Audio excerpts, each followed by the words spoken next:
এবার কোনো পাতানো নির্বাচন হবে না, লেভেল প্লেইং ফিল্ড নিশ্চিতের প্রতিশ্রুতি প্রধান নির্বাচন কমিশনারের। জুলাই আন্দোলনকে নিরাপদ রাখা পবিত্র দায়িত্ব, মন্তব্য আইন উপদেষ্টার। যোদ্ধাদের দায় মুক্তি দিয়ে প্রস্তুত অধ্যাদেশের খসড়া। এলপিজির আমদানিতে ভ্যাট কমিয়ে 10% করার প্রস্তাব সরকারের, চূড়ান্ত সিদ্ধান্ত নেয়নি এনবিআর। ভিসা বন্ড আরো দুঃখজনক হলেও অস্বাভাবিক নয়, মন্তব্য পররাষ্ট্র উপদেষ্টার। বিশ্বকাপ খেলতে ভারত না যাওয়ার সিদ্ধান্তকে সমর্থন। অনির্দিষ্টকালের জন্য ভেনেজুয়েলার তেল বিক্রি করবে যুক্তরাষ্ট্র, মুনাফা পাবেন মার্কিনিরাও। স্বাগত জানাচ্ছি দ্য বিজনেস স্ট্যান্ডার্ডের নিয়মিত আয়োজন টিভিএস রাত 8টার সংবাদে। সঙ্গে আছি তামান্না খন্দকার। দেখছিলেন সংবাদ শিরোনাম, এবার বিস্তারিত। যেখানেই নিরাপদ লেনদেন সেখানেই টেলিক্যাশ। টেলিক্যাশ, নিরাপদ লেনদেন নিমিষেই। দেশে এবার কোনো পাতানো নির্বাচন হবে না বলে আশ্বস্ত করেছেন প্রধান নির্বাচন কমিশনার এএমএম নাসির উদ্দিন।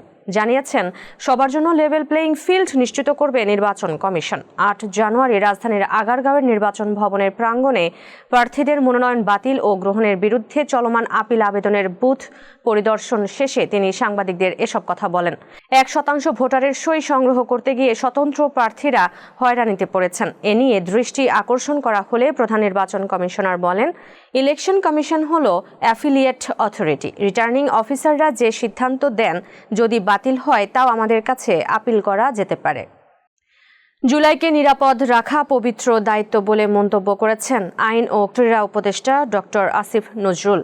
8 জানুয়ারি নিজের ভেরিফাইড ফেসবুক পেজে দেওয়া এক পোস্টে তিনি কথা বলেন। আসিফ নজরুল বলেন, জুলাই যোদ্ধারা জীবন বাজি রেখে দেশকে ফ্যাসিস্ট শাসন থেকে মুক্ত করেছিল।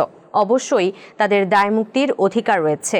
জুলাই গণ অভ্যুত্থানকালে ফ্যাসিস্ট শেখ হাসিনার খুনিদের বিরুদ্ধে তারা যে প্রতিরোধমূলক কার্যক্রম করেছিল, সেজন্য তাদের দায় মুক্তি দিয়ে আইন প্রণয়নের প্রয়োজনও রয়েছে। আইন মন্ত্রণালয় দায় মুক্তি অধ্যাদেশের একটি খসড়া তৈরি করেছে জানিয়ে আসিফ নজরুল আরও বলেন, উপদেষ্টা মণ্ডলীর বৈঠকে তা অনুমোদনের জন্য উপস্থাপন করা হবে। দেশে চলমান এলপি গ্যাসের সরবরাহ সংকট নিরসনে আমদানিতে বিদ্যমান ভ্যাট কমানোর প্রস্তাব দিয়েছে বিদ্যুৎ, জ্বালানি ও খনিজ সম্পদ মন্ত্রণালয়। একই সঙ্গে স্থানীয় উৎপাদন পর্যায়ে থাকা ভ্যাটও সম্পূর্ণ প্রত্যাহারের অনুরোধ জানানো হয়েছে।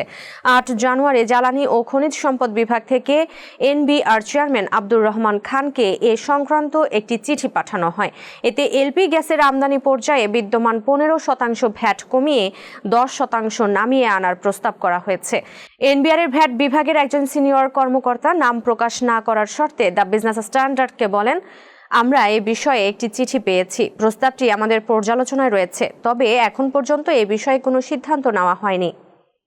সম্প্রতি যুক্তরাষ্ট্র নিজ দেশে ভ্রমণের আবেদনের ক্ষেত্রে বাংলাদেশ সহ 38টি দেশের নাগরিকদের জন্য ভিসা বন্ড চালু করেছে।